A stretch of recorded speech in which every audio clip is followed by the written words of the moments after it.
Welcome to Black and Gold Today, brought to you by Ray Brandt Infinity. I'm Rachel Whittaker. Week 1 is finally here as the Saints and Falcons face off Sunday. So let's begin. Here with me on this Friday is Fox 8 sports reporter Chad Sabadie. Chad, thanks for coming in. Rachel, good to be here. Excited about the NFL. It's time to finally kick it off. Training camp, preseason lasted forever, but now it's the real deal. Exactly. We're all ready. Now, one thing I've been excited about this summer is seeing how the safety tandem of Kenny Vaccaro and Jairus Byrd, who's now healthy, lurking back there at safety. So they won't have to face Tony Gonzalez anymore, but Roddy White and Julio Jones are both healthier now. So how do you see that matchup playing out? A lot of potential for the Saints secondary. Look, they signed Jairus Byrd for one big reason. That's to create turnovers. I mean, they signed him to a 6-year, $54 million deal because of his knack for creating these game-changing plays, and that's what they want to see. Of course, the beginning of his preseason and training camp was slowed. They wanted to take extra caution with him coming back from the back procedure, and he looks fully healthy. He's got a great burst to the football, great instincts, as does Kenny Vaccaro. This young man can be a bona fide star in year 2 under Rob Ryan's system. Kenny Vaccaro is just so versatile. You'll see him at safety, up on the line, attacking the quarterback as well. Rob Ryan loves this young guy. Now, taking on the Falcons won't be an easy task, however, because Matt Ryan is a good quarterback, and he's got one of the best receiving cores in the entire NFL when you look at Julio Jones, Roddy White, Harry Douglas, and now Devin Hester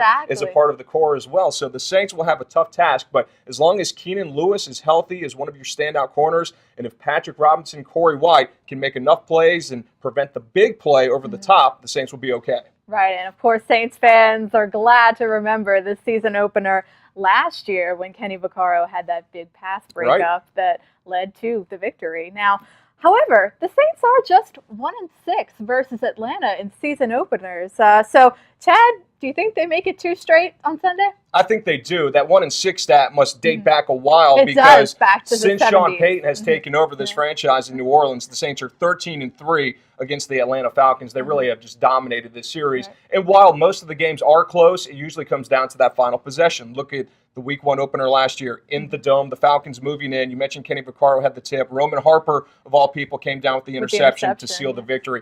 By the end of the year, Atlanta was in shambles. They've already got injuries at this point. Sam Baker, starting lineman, out for the season. Right, their offensive line really taking a hit already. Right, so you don't know if that's going to really hurt them against a standout defensive line when you've got Cam Jordan playing at a high level. Junior Galette's on cloud 9 after signing his extension. I look for the Saints to really, stay in it competitively until the end and then pull away. I think Drew Brees throws at least 3 touchdowns and the Saints win by 10.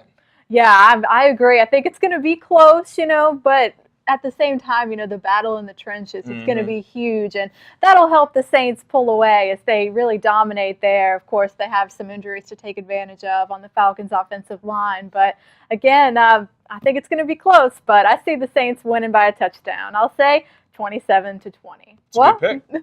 Yeah, definitely. It'll be close, but up next now, it's Saints Trivia.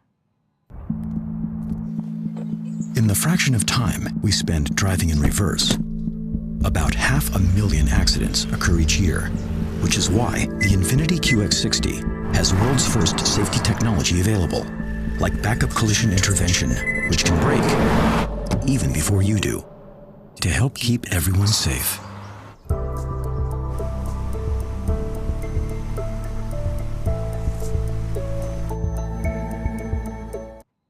Welcome back. Well, this week's trivia challenge asked this question that was actually one of our tougher ones. In the 1970s, the Saints and Falcons each featured one half of a sibling pair of kickers. And what kicking family was that?